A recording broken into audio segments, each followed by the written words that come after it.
Hello, thanks for stopping by. Today's video is another trip from Lafayette to Anderson Municipal.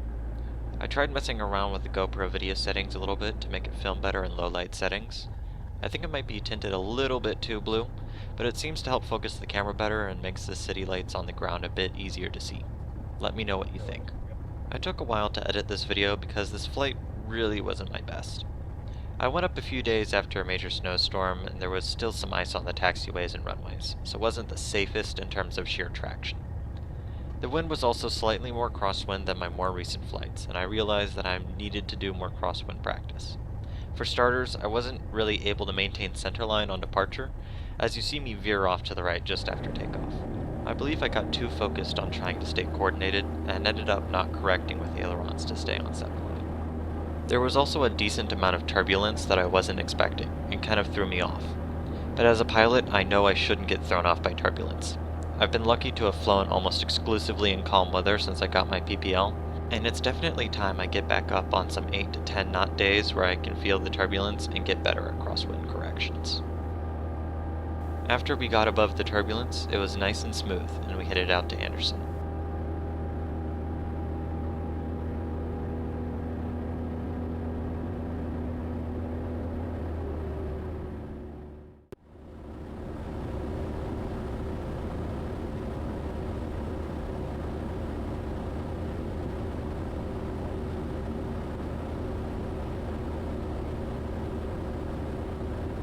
The ride there I'm pretty satisfied with.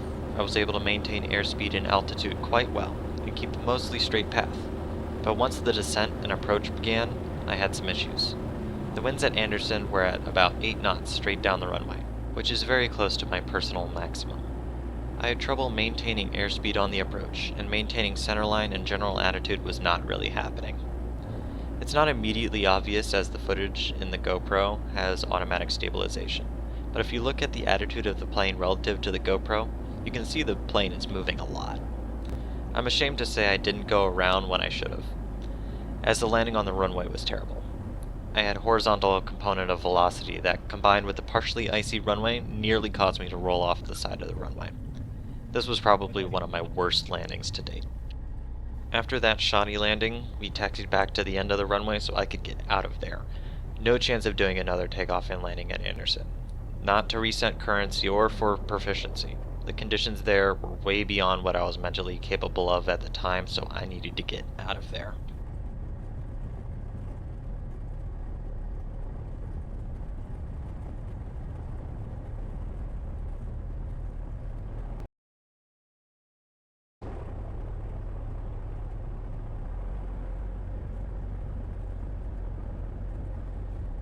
The takeoff out of Anderson was very similar to the takeoff from Lafayette. Centerline was difficult to maintain, and a decent shimmy from turbulence below 1,000 feet. I immediately turned back to Lafayette for a climb out to 6,500 feet.